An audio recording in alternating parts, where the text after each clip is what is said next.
Hello, everybody, and welcome to another edition of Saints OTAs shows here, presented to you by Tulane Doctors. I'm Jim Derry, along with Terrin Waack, and she has been out at OTAs all week long. And before we get started, I just want to remind you that today's coverage, the Saints Minicamps, is sponsored by Tulane Doctors, probably bringing the future of medicine to New Orleans every day. Find your doctor at TulaneDoctors.com. Terrin, how's it going this morning? Well, it's this afternoon now.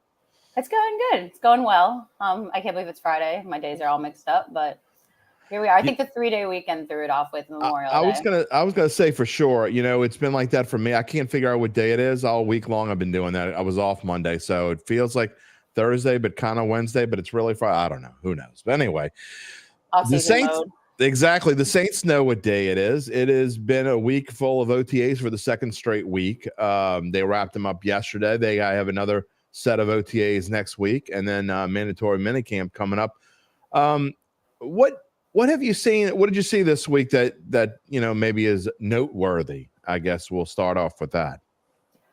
I mean, first of all, it's good to see Derek Carr out there. Yeah. I mean, I know it's technically voluntary, but it would have been really weird if the brand new starting quarterback didn't show up. So I think that's a really good start for the team as a whole to build that chemistry early on. There's been a good amount of veterans there too.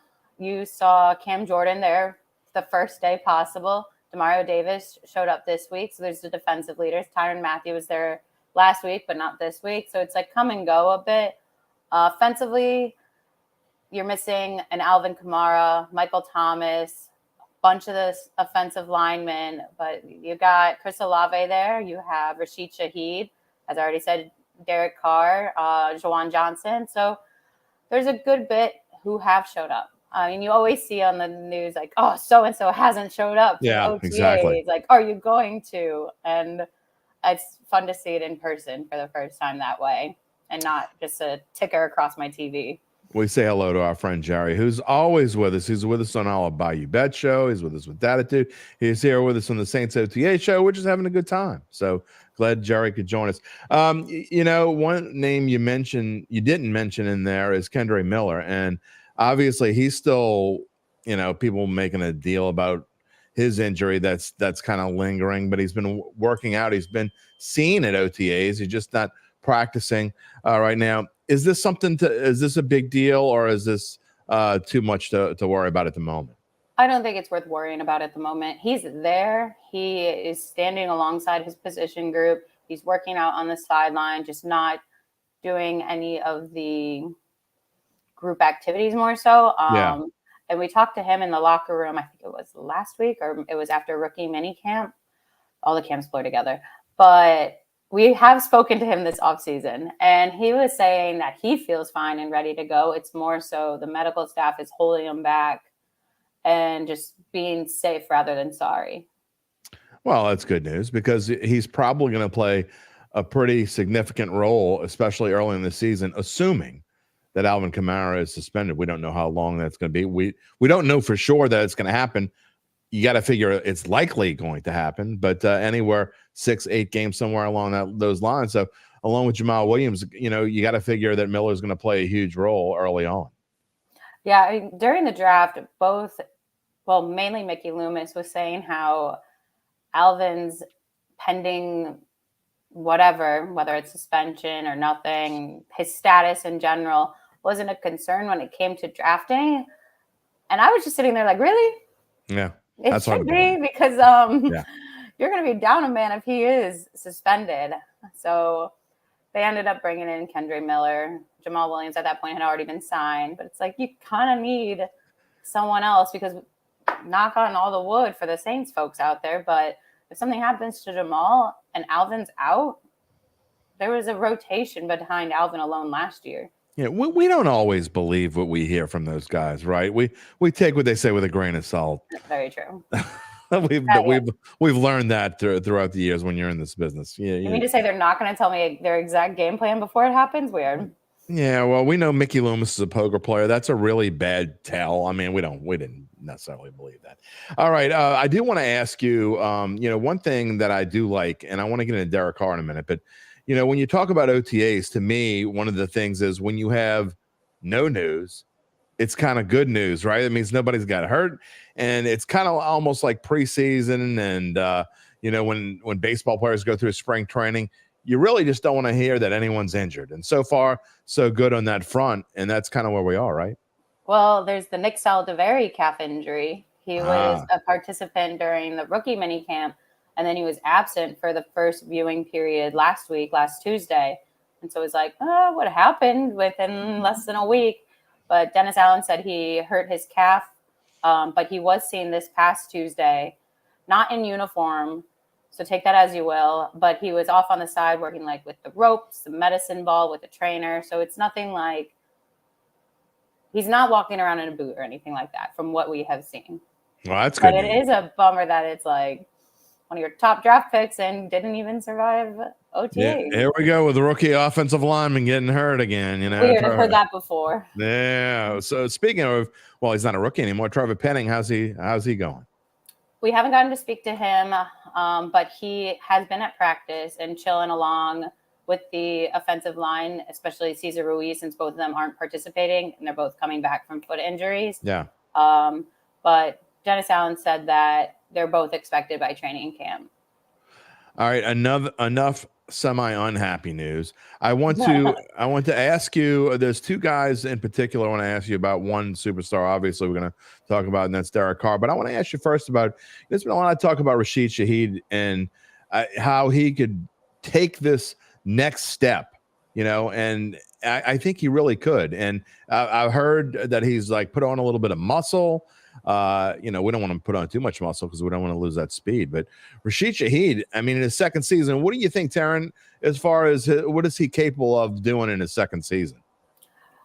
I think the sky's the limit is such a broad statement, but I do think his numbers could double from last season because he sat the first 5 games and then didn't sit a single one after that and was still a top 4 receiver when it came down to receiving yards on the team as a whole. And that includes everyone, not just the wide receivers. Spoke to him in the locker room earlier this week. He has put on 5 pounds. It's so interesting to me, especially as a woman, when it's like, oh, I want to put on weight. It's like, I am going to go eat my salad and go to the gym later. Yeah. And you're over here like, I want to put on weight. Like, okay, very good. That's not just a woman thing, Taryn. Trust me. That's fair. I mean, I look at a hamburger and gain 3 pounds. Of course, you never would notice. Just a reminder for everyone, today's coverage of the Saints minicamp is sponsored by Tulane Doctors, proudly bringing the future of medicine to New Orleans every day. Find your doctor at TulaneDoctors.com. Okay, that Shaheed thing, that leads into Derek Carr, who's going to be throwing, you want to talk about stats being able to go up. Well, you have a quarterback who has an excellent chance, I think, this year of being a top 10, top 12 quarterback when it comes to yards and stats. And Derek Carr to me is what this team has been looking for. I know a lot of people like to look at his numbers and say, it's gotta be an improvement over what's been here over the past couple of years. And I'm not trying to knock Andy Dalton or Jameis Winston or anyone else that's played quarterback over the past 2 years, but this is a big deal. And I think Derek Carr seems like he's settling in already. One of my favorite phrases to use in just everyday life too is getting your swag back if something happens. I feel like Derek Carr signing with the Saints is giving his swag back because, the Raiders let him go. And that is the team that had him from day one. That's obviously going to be a confidence hit that the team you wanted to start and end your career with said, nah, we're going to end this relationship prematurely. But you can see how excited he is and how dedicated he is. I thought it was funny that he mentioned how his daughter knows the same snap count because he's just walking around the house yelling it out loud. I read that. I had a visual of him carrying the laundry basket and just screaming, and then her screaming back. Right? Oh gosh, that would be a chaotic household. But I'm a wait and see. I don't. There was a reason he was let go. Yeah. Well, I know, but you're not getting the super vibey thing going on with Derek Carr. I mean, Saints fans are either, and obviously you're writing, you're not a fan. You're seeing it as objectively as you can, but Saints fans are either rah rah rah, yeah, it's the next Drew Brees, or this guy stinks. Look at these numbers. I mean, so we're saying it's somewhere in between, most likely, right? You can never please them all. But the Derek Carr Drew Brees comparisons are kind of wild and weird. Yeah, especially since the parallels are so eerie. Except for their size.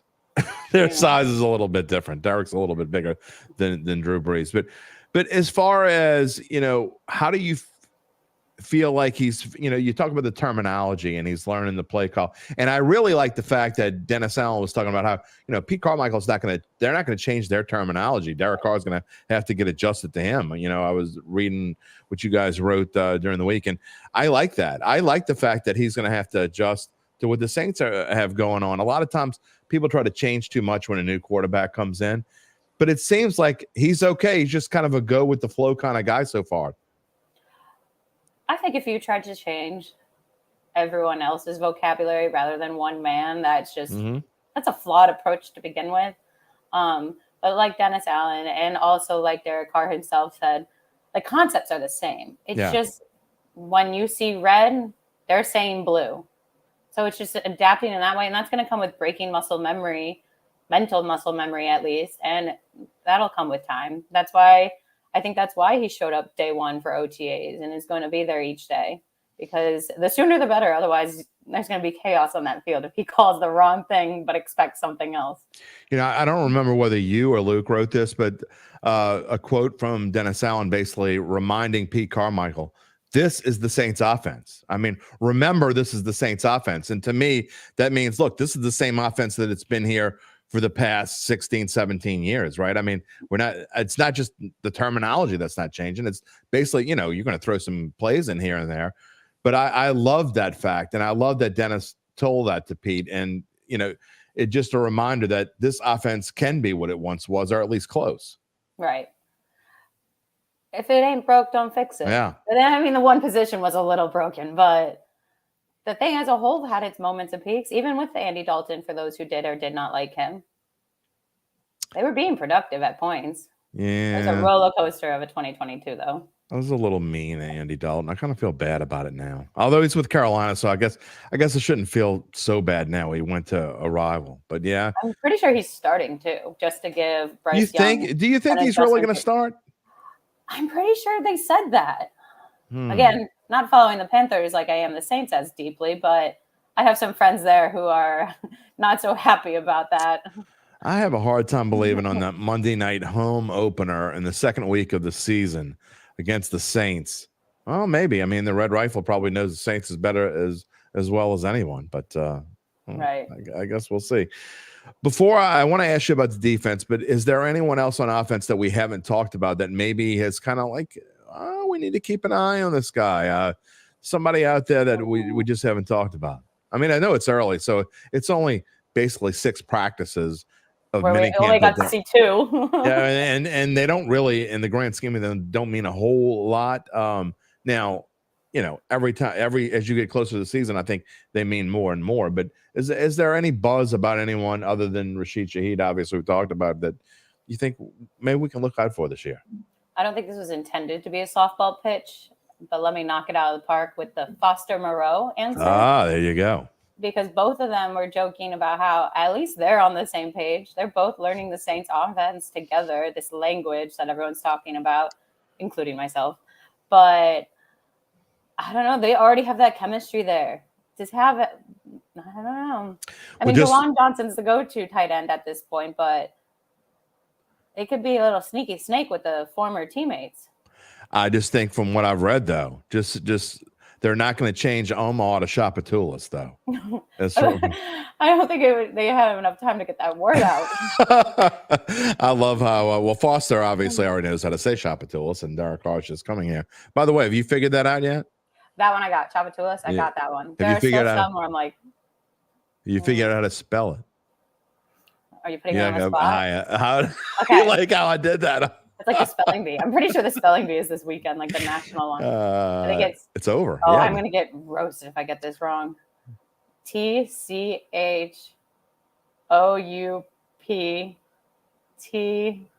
Almost. No, you forgot the ULOUS. Dang it. You forgot the I after the P. But you were close. That's pretty good. That's pretty I don't have good. to spell it. I just have to drive on it and find That's the breweries. absolutely right. We're going to test you on it again the next time we have you on. A reminder one more time, today's coverage of the Saints minicamp is sponsored by Tulane Doctors, probably bringing the future of medicine to New Orleans every day. Find your doctor at TulaneDoctors.com. All right, defense. We haven't even mentioned the defense, and obviously this still could be, or maybe should be, I should say, the strength of this team. I mean, it has been for the past few seasons, really. I think even in Drew Brees' last year was the strength of the team.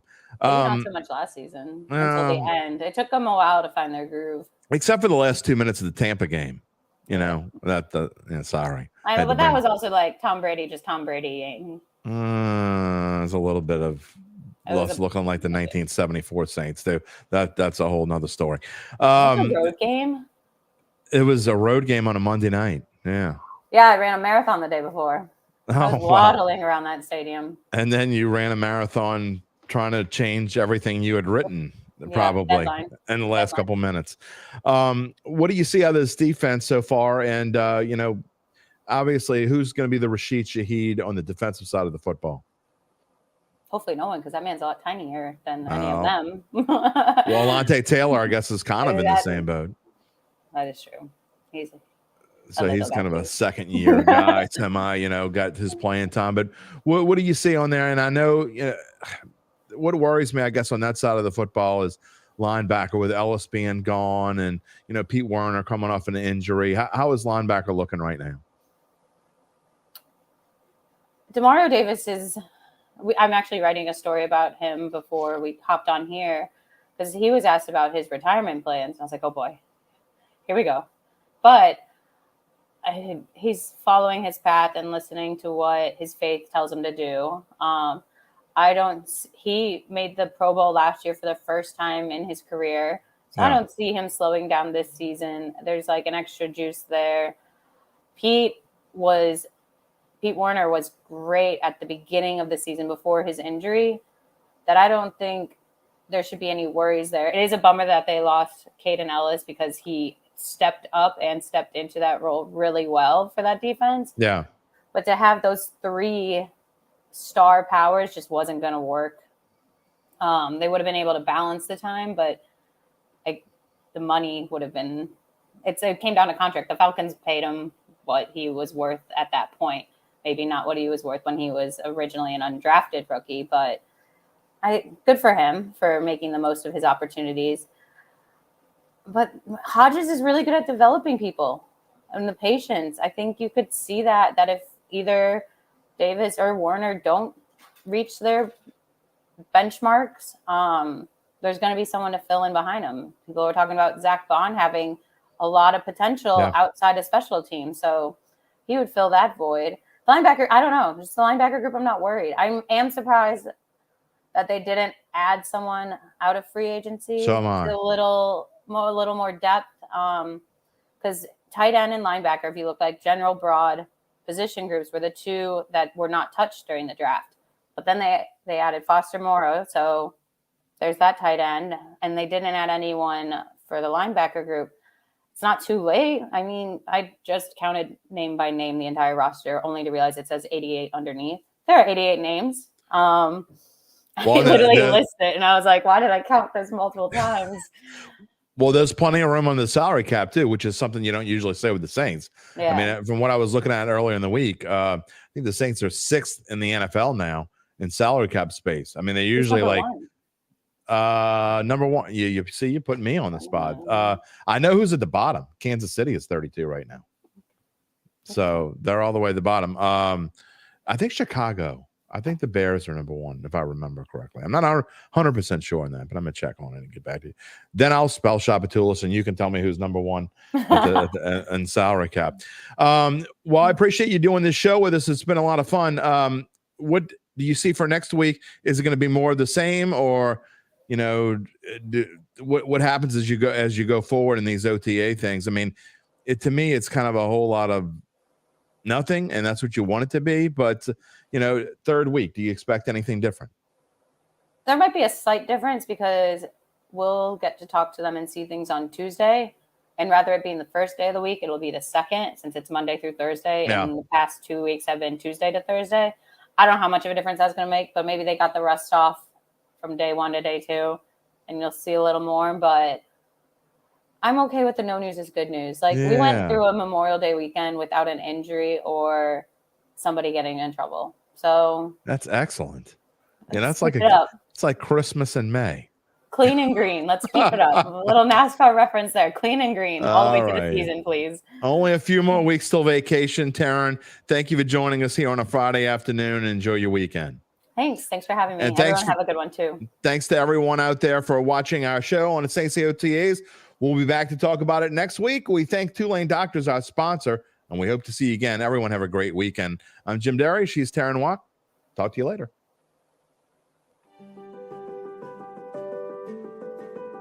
We are Tulane Doctors, physicians and scientists working side by side to advance academic medicine, develop state-of-the-art medical treatments, and provide inspired patient care throughout the Gulf South. Tulane Doctors, the future of medicine is here.